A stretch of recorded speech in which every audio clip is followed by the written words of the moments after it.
What's up, Marvel Universe fans? Welcome to another Marvel Universe Toyline review. This time we'll be reviewing Dark Hawkeye. He's number 31 in Series 2. He does come with his stand and then his accessories, which are his bow, his arrow, and his quiver for his back. So let's take a quick look at the packaging before anything else. There's the artwork. That's by Mike Deodato. That is really awesome, and I'll show you guys the full artwork when I show you guys the top secret file card. Then there's the lettering, Marvel's Dark Hawkeye. I don't know why it says Marvel's Dark Hawkeye instead of just Dark Hawkeye. I know they did the same thing with Wrecker and Sunfire, so if you know, please let me know, but I'm pretty much clueless. There's the Series 2, number 31. There's this picture looking pretty awesome. Then there's the bio on the back. You can pause and read if you want. I know I screwed it up a little bit with the tape, but you can still read it.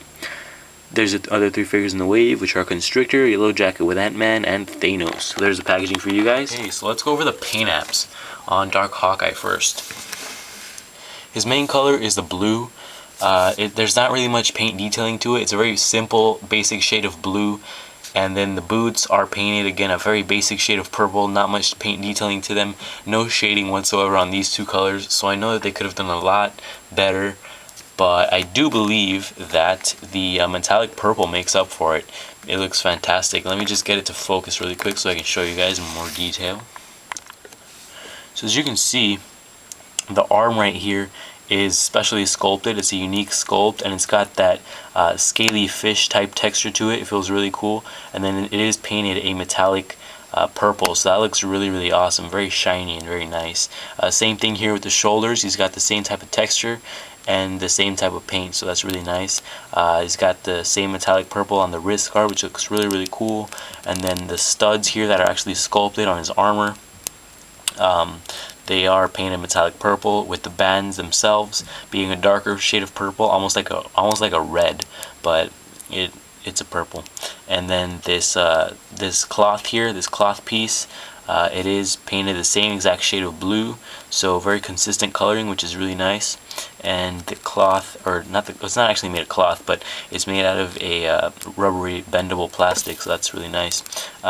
His accessories, the arrow itself, it does have a silver tip, and then it's brown over here, and then the other side it is painted a darker shade of purple. The bow, it's painted two colors. It's got brown on the on this side over here is painted brown, and then on this other side over here it is painted metallic purple. So they did really, just very precise paint apps, and I love the metallic purple that they added. The quiver on the back, it is, it's got a very unique sculpt, really nicely and accurately sculpted. It is painted, again, a purple, and then it's got the brown, the sculpted arrows. You can't take them out. It's just sculpted that way. But it's got the brown arrows, and you've got the purple tips.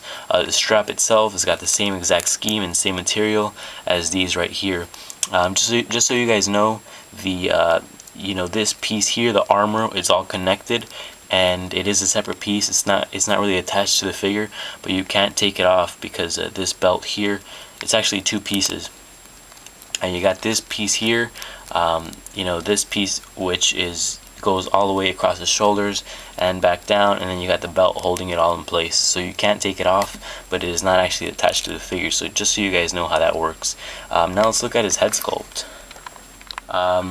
The head sculpt is actually really cool. The only thing that I don't really like is the expression. It looks like he's smiling, like a friendly smile and a happy smile. Let me just show you guys the back of the box. See that right there? He's supposed to be, when he smiles, that looks like he's really, like, it's a menacing sort of evil type demented smile. This one right here, it's more of a friendly smile. So I don't think it came out the way they intended it to, but either way, the head sculpt is still really nice. You got the same paint scheme with the blue and the purple going. You got the lines that are going across the head. You got the 8s that's sculpted on and painted. He's got the flesh tone for the face, the white for the teeth, and then the eyeballs, painted white, and the blue pupils. And it looks like he's got some black eyeliner on to make him pop out. So a really nice head sculpt. I think they did a good job, besides the expression. They kind of missed right there, but other than that, it's a really nice head sculpt, and overall just tremendous paint apps. So for his paint apps, I'm actually going to give him an 8 out of 10. Like I said, I think the blue and purple are very simple, but I really like the metallic purple that they added here and there. And like I said, the paint apps are just really precise, and the accessories, overall I like it. So now let's look at the articulation. The head does rotate all the way around. He's got a ball joint shoulder, upper bicep rotation, single jointed elbows. It rotates 360 with the wrist. He's got a ab crunch, and the this armor here doesn't really hinder that. You just gotta like sort of stick your fingers under it so you can move it all the way, but other than that, it doesn't really hinder it. He's got ab rotation, which you can't rotate it all the way around because of this piece right here doesn't let you, but you don't really need to anyways. He's got a ball joint up here at the leg, no thigh swivel, double jointed knees. It rotates at the calf muscle, and the foot pivots down and back up. So you know, they did use an older mold, which, you know, it's an okay mold, but I really like that they added, you know, they added a unique twist to it because it is Dark Hawkeye. You know, I like that they added, you know, they added a different arm pieces here, different boots. So it's not the same old mold. It's not it's not like a complete repaint. You know, they did recycle most of the mold, but I like the twist that they added to it. So articulation, you know, isn't the best, but it's still acceptable. I think it's still decent articulation. Now let me show you guys how the accessories fit into his hands. The bow, well, let me just focus. So the bow, as you can see here, it does fit in his hand very well. It's a perfect fit. It fits in there very snug, and a really good fit. And then the arrow, on the other hand, it does not fit in his hand at all. The hand is, you know, it's a really nice sculpt. I like the way the hand is sculpted to make it look like it's actually holding the arrow, but it cannot hold the arrow like just at all. Not if you try and sit it, I mean, there's no way you're gonna be able to get the arrow in there without this rubber band here. Luckily, when you buy the figure, it already comes with the translucent rubber band, so just don't take that off so that the arrow won't fall and you might lose it. I don't know, but just keep the rubber band on there because he cannot hold the arrow for himself. And then the quiver on his back, you can take that off. You just gotta lift his hand like so, and it falls right, or slips right out, and then to put it back on, you just you know, lift his hand, put it over there, over his head, and voila, you've got it. I know a lot of collectors, they're like, how am I supposed to put this on, you know, whatever. I know a lot of people were ripping this, and to be honest, I actually, when I bought this figure, I was like ripping this quiver, because there's not a lot of excess there's not a lot of excess strap here. I mean, it's a very tight fit, and a lot of collectors, when they bought this figure, they're like, how do I get this on? I gotta, you know, force it in, and it rips this right here.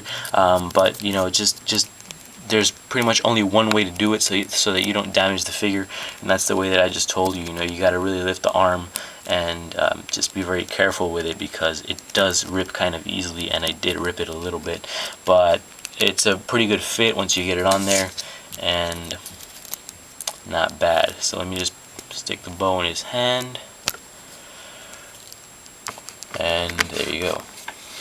So in articulation, I'm going to give him an 8 out of 10. Very decent articulation, and the accessories, with the exception of the arrow, they fit into his hands or onto his back. They fit very well, and it's a perfect fit. So now for his final score, it's going to be an 8 out of 10, as you probably guessed. You know, the paint apps are pretty good. I mean, a little bit simple, but I do believe that the metallic purple just really gives it a very unique and a really awesome twist to it. The articulation is decent, not bad, and that's pretty much it. I love the accessories, by the way. The accessories are really cool. Only complaint that I have is that, you know, you can't really get him in his arrow shooting poses. Let me just show you guys a demonstration real quick.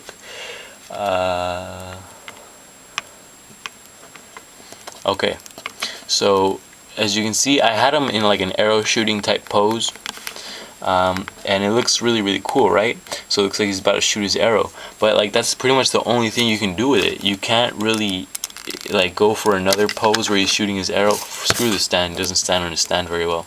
But you can't really go for a different pose, but just that the articulation doesn't allow for you to make it into that type of pose. You can do this sort of thing where you got like the hand perpendicular to the chest. What am I saying? And then you just do this type of thing, but it looks kind of weird. And you can do that. You can get away. It looks kind of cool. But other than that, there's not really many, Hawkeye trademark poses that you can do as far as, him shooting the arrow and him using his accessories. So that's why I did this type of thing, because that's kind of like the only thing you can do with it, or one of the only things you can do with it. But nonetheless, really nice accessories, and you can still get some really awesome poses out of this guy. That's why I love him so much. So he is definitely worth picking up. I definitely recommend it. Whether you're a fan or not, I personally am a huge fan of the Dark Avengers. I have the whole series of Dark Avengers. But yeah, pick him up.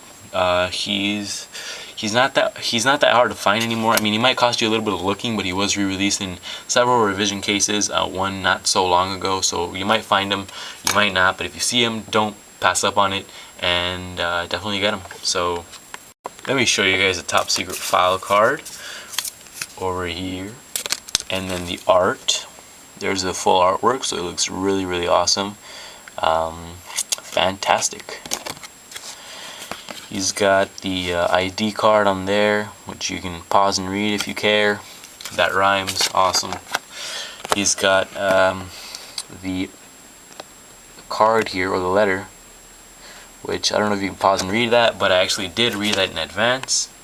It's from Victoria Hand to Norman Osborn, the subject obviously being Dark Hawkeye, and they're saying that they need to remove him from the team because he's been kind of doing things behind their backs. She says that there's a number of arrows that have not been accounted for, so who knows what he's been using those arrows on. He's out doing his own thing, and he's being secretive about it. So they're saying that they need to remove him from the team because he is, quote, a loose cannon, and he's pretty much crazy. Victoria Hand actually makes a comparison between Norman Osborn and Dark Hawkeye in terms of their insanity. They're almost equivalent. So there you go with that. And let me just do a quick size comparison. So there's Dark Hawkeye next to Cyclops and Warpath. So that's how he compares with some other figures in the line. And that's going to conclude the Dark Hawkeye review. So thank you very much for watching. Please subscribe if you like what you saw. Remember to join our Marvel Universe Toyline group on Facebook. Just ask to join. We'll add you. And it's definitely a great place to be. So I'll see you next time. Bye.